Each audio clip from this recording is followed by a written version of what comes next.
இந்த சென்னையில ஒரு மினிஸ்டர் பிரதர், முன்னாள் மினிஸ்டர் சைதி துரைசாமின்னு சொல்லுவாங்க. சைதி துரைசாமி, அதாவது அவருடைய பையனுடைய ஆத்மா வந்து பேசினது வந்து, அதாவது பையன் வந்து வந்துருவாரு, தெரிஞ்சிடும் பாருங்க அப்படின்னு சொல்லிட்டு இந்த அம்மா அவரை பத்தி பேசியிருந்தாங்க. அது அப்பயே வந்து எனக்கு கொஞ்சம் இவங்க பேசுறது என்னடா இப்படி பேசுறாங்க, ஒன்னும் சம்பந்தமே இல்லையே இவங்க பேசுறது.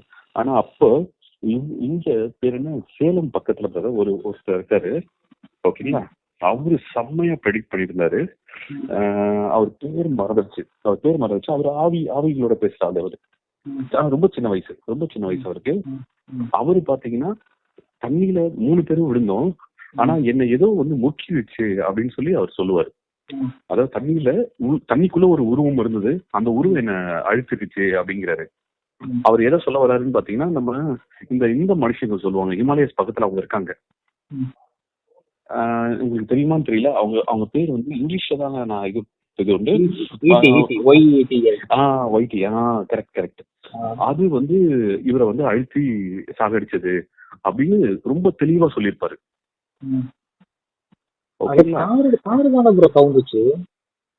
கார் கவுந்தது இல்ல பிரதர், அந்த கார் கவுந்ததுல உள்ள தண்ணிக்குள்ள அந்த இது இருந்திருக்கு பிரதர். அதுல 2 பேர் தப்பிச்சு வந்துட்டாங்க, தெரியும் நினைக்கிறேன் உங்களுக்கு. மொத்தம் 3 பேர் அதுல பயணம் பண்ணது. ஓகே, அதுல 2 பேர் வந்து பாடி வந்துருச்சு. பாடின்ற அவங்க 2 பேருமே வந்து ரெக்கவர் பண்ணி ஹாஸ்பிட்டல் அட்மிட் பண்ணிட்டாங்க உயிரோட. இவர் மட்டும் கிடைக்கவே இல்லை. இவர் வந்து அந்த எட்டிக்கிட்ட மாட்டிக்கிட்டாரு. ரொம்ப தெளிவான பதிவு அது. ஆனா இந்தியன் ஆர்மி வந்து அதோட ஃபுட் பிரிண்ட்ஸ் எல்லாம் போட்டோ எடுத்திருக்காங்கல்ல. எங்க பிரதர்? இந்தியன் ஆர்மி இருக்கும் பிரதர், இருக்கும். நான் எனக்கு தெரியல, ஆனா நான் அது வந்து காஷ்மீர் பழங்குடி மக்கள் வந்து அதை கடவுளா கும்பிடுறாங்க அப்படின்னு அதுக்கு கோயிலெல்லாம் இருக்கு ப்ரோ அந்த இமயமலை பக்கத்துல. ஓகே. எனக்கு தெரிஞ்சு ரஷ்யா சைபீரியா பக்கத்துல கடந்த ஒரு 50 வருஷத்துக்கு முன்னாடி ஒரு யூனிவர்சிட்டி ஸ்டூடெண்ட் வந்து அங்க வந்து கேம்ப் போட்டிருந்தாங்க. அப்ப வந்து அந்த சைபீரியா மலைப்பகுதியோட அடிவாரத்துல அந்த கேம்ப்ல போட்ட உடனே கொஞ்ச நேரத்துல அது வந்து ரஷ்யா வந்து ராக்கெட் சோதனை விடும்போது அந்த ராக்கெட்டோட பாதம் வந்து அவங்க கேம்ப் மேல விழுவும். அவங்க என்ன பண்ணிட்டாங்க, அந்த பக்கத்துல உள்ள மலைக்குள்ளார ஓடி இருக்காங்க. அந்த மலைக்குள்ளார ஒரு வித்தியாசமான ஒரு உருவத்தை வந்து பாத்துருக்காங்க ப்ரோ. அந்த உருவம் வந்து பின்னாடி இவங்களை ஃபாலோ பண்ணிட்டு ஒவ்வொருத்தரையா வந்து பொண்ணு பிச்சு போட்டிருக்கு. கடைசியா ஒருத்தன் வந்து உயிரோட இருந்திருக்கான். அவன் வந்து பின்னாடி கேமராவை திருப்பி அதை வந்து போட்டோ எடுத்துட்டான்.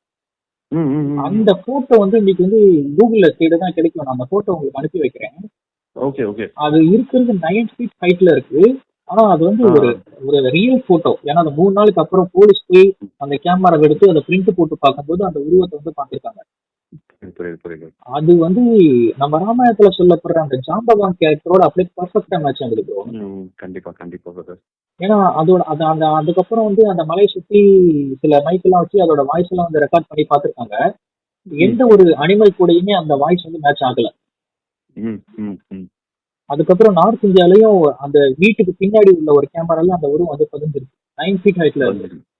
ஓகே. இல்ல பிரதர், அது எனக்கு தெரியும் பிரதர், ரொம்ப தெளிவா தெரியும். அப்போ வந்து இவரு வந்து இறக்கிறது காரணம் வந்து ஈட்டி தான் அப்படின்னு சொல்லிட்டு எனக்கு ரொம்ப தெளிவா வெள்ள உருவங்க. அவருக்கு அந்த உருவத்தை சொல்ல கூட அவருக்கு வரல. வெள்ள உருவங்க அதுதான் வந்து என்ன கடிச்சது அப்படின்னு சொல்லி சொன்னாரு. சோ இதோட மார்க்ஸ் எல்லாம் வந்து பாடியிலயும் இருந்திருக்கும். தெரியல, நமக்கு அந்த ரிப்போர்ட் எல்லாம் எடுத்து பார்த்தாதான் தெரியும். அது சொன்னதும் இதுவும் ஒத்து போயிருக்கும். அது வந்து மீட் சாப்பிடும் ப்ரோ. அது வந்து புலால் சாப்பிடுற ஒரு உயிரினம் தான் ப்ரோ. அது வந்து கரடி மாதிரி அந்த கிளைமேட்டுக்கு தகுந்த மாதிரி வெஜிடேரியனோ நான் வெஜிடேரியனும் சாப்பிடும். எனக்கு தெரிஞ்சு அது அந்த சைபீரியா பகுதிகளில் ஒரு ரெயின்டியர் அப்படின்னு சொல்லிட்டு ஒரு மான் இருக்கும். அந்த மானை தான் அது வந்து வேட்டையாடி சாப்பிடும் அப்படின்னு நான் கேள்விப்பட்டிருக்கேன். சரி. ஆனா இது ஹிமாலயஸ் பக்கத்துல இருக்குன்னு நான் கேள்விப்பட்டிருக்கேன் பிரதர். ஆனா கரெக்டா இவரும் வந்து தண்ணியில தான் விழுந்திருக்கா. தண்ணிக்குள்ள ரொம்ப தண்ணிக்குள்ள இருக்கிற விஷயம் நமக்கு கண்ணுக்கு தெரியாம எப்படி இருக்குன்றதான் எனக்கு பெரிய ஆச்சரியமே. இப்ப எப்படி இந்த அமெரிக்கா, ஆப்பிரிக்கா, இந்தியா, சைனா அதுல உள்ள பீப்புள்ஸ் எல்லாம் வந்து கொஞ்சமா டிஃபரெண்ட் இருக்காங்க. அவங்களோட உருவத்துல வந்து வித்தியாசம் தெரியுது. அதே மாதிரி இந்தியாவில இமயமலையில இருக்கிற ஈட்டிக்கும் ரஷ்யாவில இருக்கிற ஈட்டி அமெரிக்கால உள்ள ஈட்டிக்கும் ஸ்லைட் டிஃபரன்ஸ் இருக்கும் அப்படின்னு சொல்றாங்க ப்ரோ. இருக்கும் ப்ரோ, கண்டிப்பா இருக்கும். ஆனா அதுங்களுக்கு வந்து அந்த ஷோல்டர்ல போன் வந்து ஒட்டின மாதிரி இருக்கு. எனக்கு தெரிஞ்ச அந்த போட்டோல பார்த்தாலே தெரியும். ஓகே. அந்த சைபீரியா பகுதியில இருந்த அந்த ஈட்டி வந்து பிளாக் கலர் மாதிரி இருக்கு ப்ரோ அந்த போட்டோல. Okay okay. ஆனா இமயமலையில பார்த்தது வந்து ஒயிட் கலர் மாதிரி இருக்குன்னு சொல்றாங்க. ஆமா ஒயிட்ல தான் இருக்கு இமயமலை. அவங்களுக்கு தெளிவா அந்த ஆவி பதிவு பண்ணுது, அவரோட ஆவி பதிவு பண்ணுது. அப்படியா? ஆமா.